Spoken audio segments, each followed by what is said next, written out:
Hey, what's up? There's been a lot of saucy Starship action recently. Starship is a super heavy lift vehicle being developed by SpaceX. It's got two stages, the super heavy booster, which is the first stage, and the ship, which is the second stage, although the term Starship is sometimes used to refer to the top half and is sometimes used to refer to the whole thing, so just kind of bear that in mind, I guess. Both stages are powered by Raptor engines burning liquid methane and liquid oxygen together. You can just go ahead and stick those two words together and call it a methalox engine if you like. This whole vehicle is just kind of crazy. The stack stands over 400 feet tall, between 121 and 124 meters, depending on the exact version that we're talking about. It's 9 meters in diameter, and since they're trying to save on weight, they're not putting landing legs on it, and instead they're just trying to catch it out of the air with some giant metal chopsticks, the whole point of which is to enable rapid reuse. Rockets and spaceships haven't really been able to be rapidly reusable before. In fact, they haven't been able to be reusable full stop, at least until SpaceX came along and started landing the first stage booster of the Falcon 9. The rest of the world is now catching up, but full rapid reusability, the same that we have with planes and cars and stuff like that, is going to be the ticket to making space truly accessible for humanity at large, rather than only massive companies or government agencies being able to put tiny objects up into orbit at massive expense, which is basically what we've been doing for the last half century. Anyway, this whole program is sick as f***, so let's go ahead and recount what's been going on.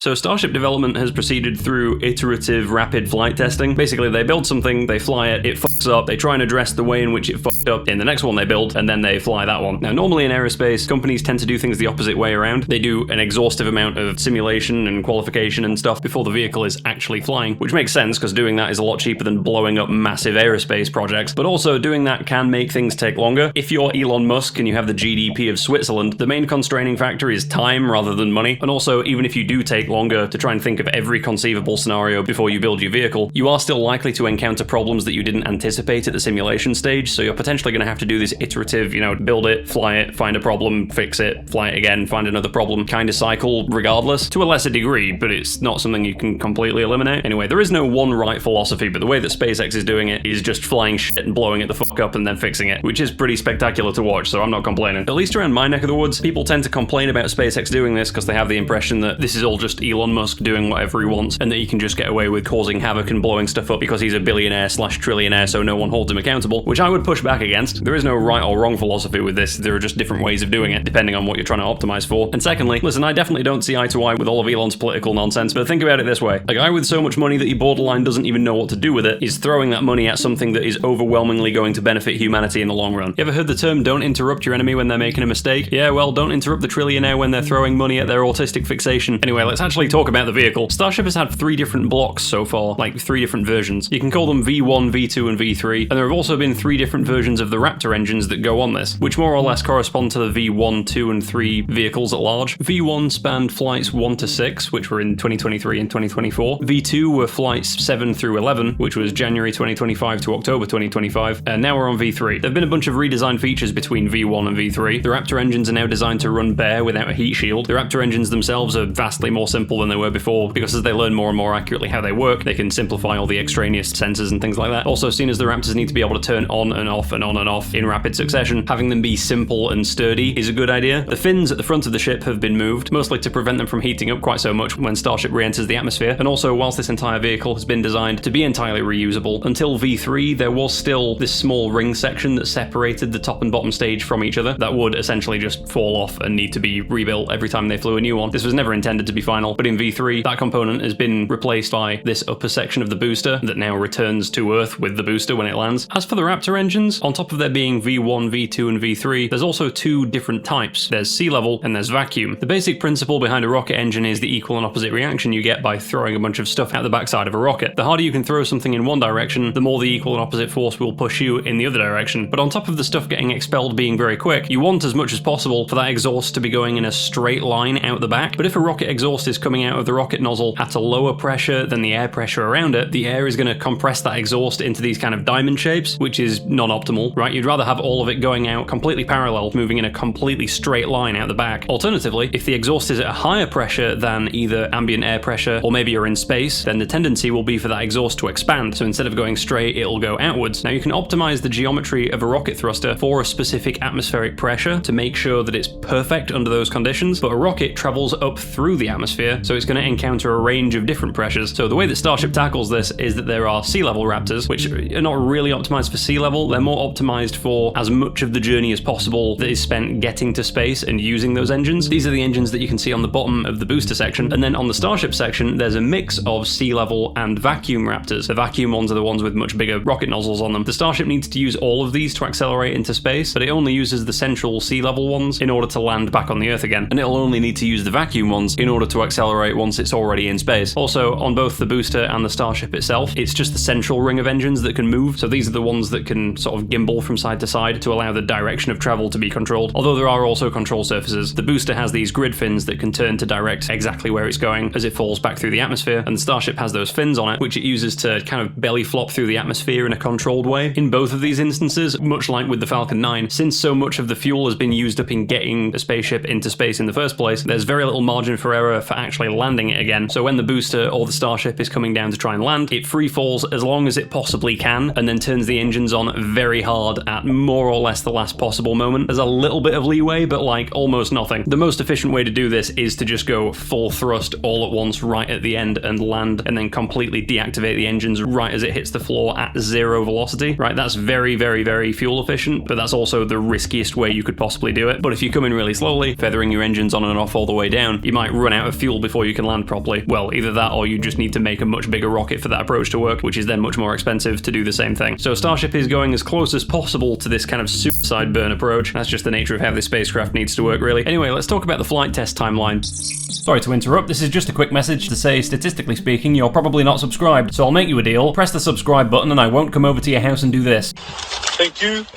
Just a shake. Sorry. Shake your booty. Alright, thanks. Back to the video.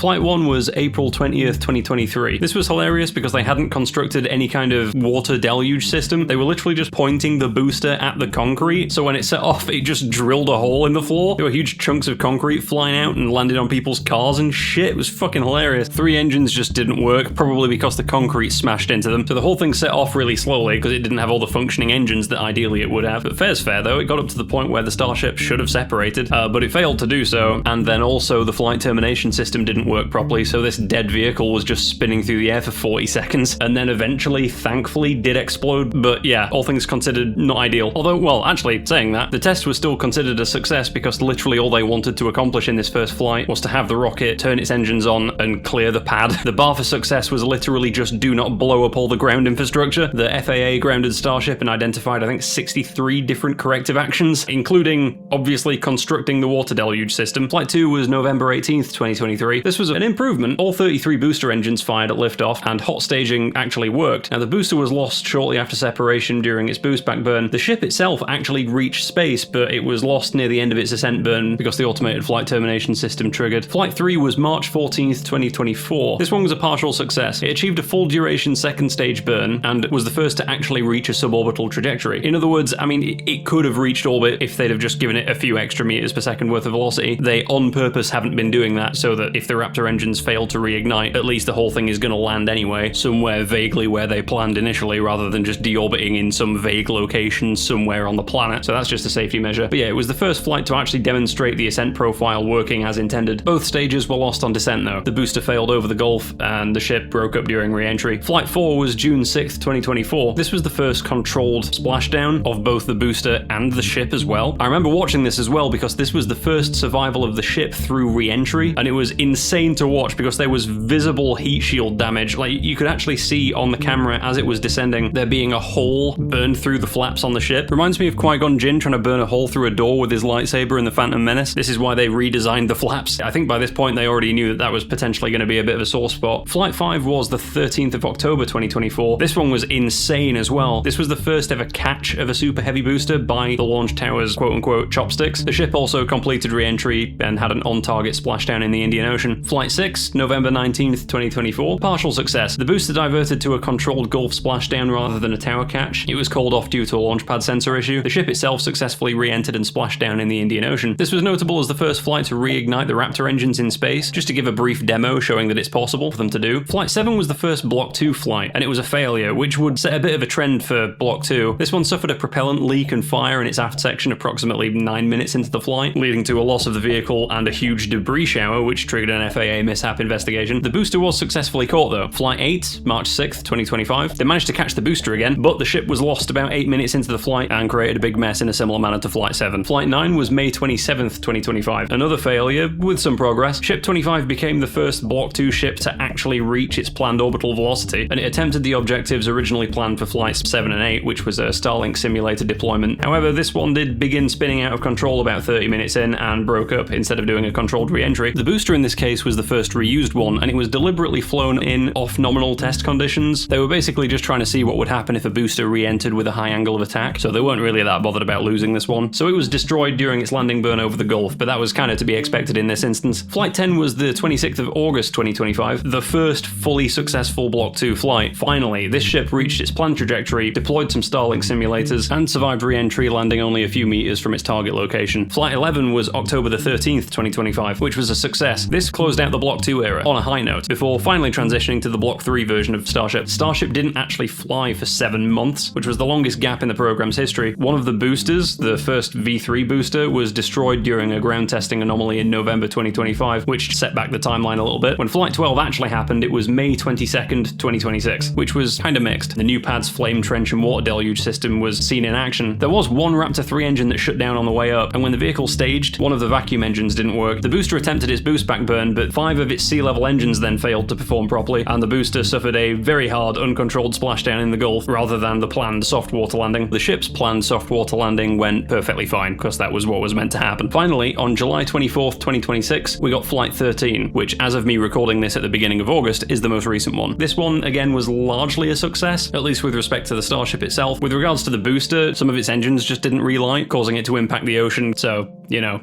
The Starship itself, however, had the most successful flight yet. It survived stage separation, went around the Earth, survived re-entry, and not only did a soft touchdown, but actually survived the splashdown intact, which I don't think it's even designed to do, as far as I'm aware. The Starship doesn't really need to be strong in such a way where it can survive falling over in the ocean. Like, that's never going to be a part of what it's actually used for when it's ready, but this one managed to survive, which is pretty sick. Also, when the ship was in space, it deployed the first 20 production Starlink V3 satellites, so that's basically where we are now. Flight 14 might be the first Block 3 to actually attempt an orbital trajectory, rather than a very slightly suborbital one, which is what they've been doing so far. They seem to have enough trust in their ability to turn on at least some of the Starship's engines after it's been drifting around in space for a while, so it should be able to deorbit itself in the direction that SpaceX actually wants it to go, and not deorbit directly on top of the Eiffel Tower or something. Flight 14 is also expected to be their first attempt to actually catch the Starship with the chopsticks on the tower. Whether they go for it or not depends how confident they are on the day with the telemetry they're receiving, but there's some decent chance that that is going to happen. The cost of fucking up and blowing up all the ground hardware is quite high, both in terms of time and literal cost, much more so than just blowing up one of the ships. The ground infrastructure is extensive and quite complicated. I think in-space propellant transfer and refueling between 2 starships in orbit at the same time remains the single largest unproven milestone standing between where we are right now and NASA's crewed landing requirements. SpaceX seems to be somewhat deprioritizing the whole Mars idea in favor of trying to meet the deadline for the Artemis program, which for the record I think is probably very wise. I think what we can look forward to in the near future, hopefully, is the launch cadence increasing, given that the ground infrastructure they've got is being expanded. Sometime in 2027, we're likely to get the Artemis 3 mission, or at least that's what the current timetable is, in which NASA's Orion spacecraft is going to dock with whatever lander NASA is going to use for the upcoming moon landing in Artemis 4, which means it's going to either be Starship or Blue Origin spacecraft, with Artemis 4 after that